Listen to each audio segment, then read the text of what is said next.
धन जन धन सुख संपत्ति पावत दीन बहुरत आशीष देव देवी हो देवता शुभ घड़ी शुभ मुहूर्त देव धन जन रे पूजा मत रे नाचत गावत झुमरत बहुरी गौरा के पूजन कुटुंबा पुरखले आवे सुमिरत बहुरी गौरा के पूजन कुटुंबा पुरखले आवे सुमिरत बहुरी गौरा के पूजन कुटुंबा पुरखले आवे सुमिरत दोनों हाथ ऊपर उठा के जोरदार ताली हो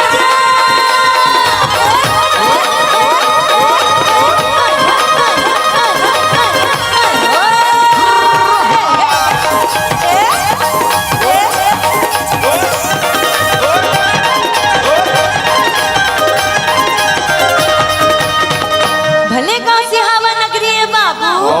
बहुत बुझे बहार पैया लागो मोर बंसी वाला के मोरो झोका जो हार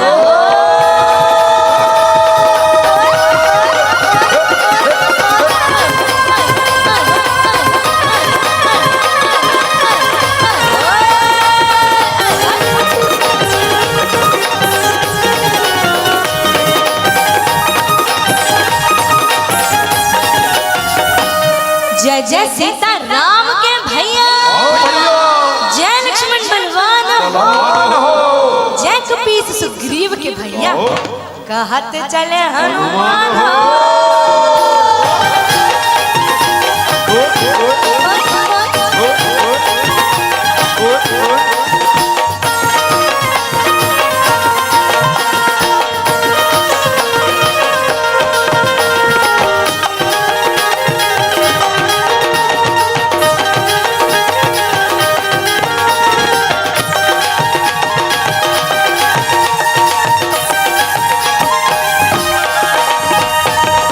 राम आरु लक्ष्मण भैया औ पांडव आरु भीम हो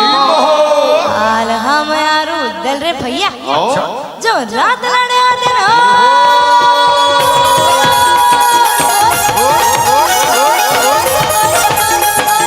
जय हो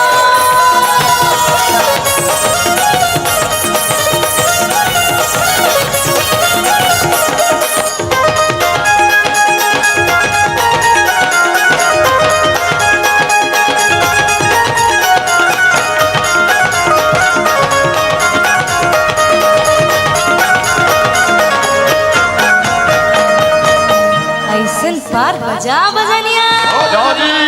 ऐसन पार बजा बजनिया के थिरके पूरा राजन कुंभ हमार हो और ठाकुर देवता मगन हो जा पहुंचा मजा हार हो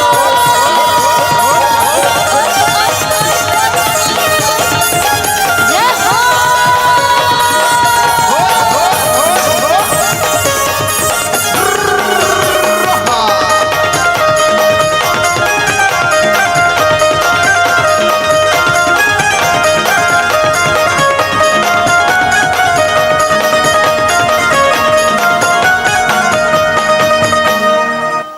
बेलपतिया फूल पान भर के दिया ज्योति बेलपतिया फूल पान भर के दिया ज्योति सुमन सुंदर मांगा बहनी गाना रे मनोती सुमन सुंदर मांगा बहनी गाना रे मनोती सतजुगमा शूर बजेगा परमा के नैया सतजुगमा शूर बजेगा परमा के नैया चारों जुग बजा मैया राम रमैया चारों जुग बजा मैया राम रमैया बेलपतिया फूल पान भर के दिया ज्योति बेलपतिया फूल पान भर के दिया ज्योति सुमन सुंदर मांगा बहनी गाना रे मनोती सुमन सुंदर मांगा बहनी गाना रे मनोती सतजुगमा शूर बजेगा परमा के नैया सतजुगमा शूर बजेगा परमा के नैया चारों जुग बजा मैया राम रमैया चारों जुग बजा मैया राम रमैया चारों जुग भजा भैया राम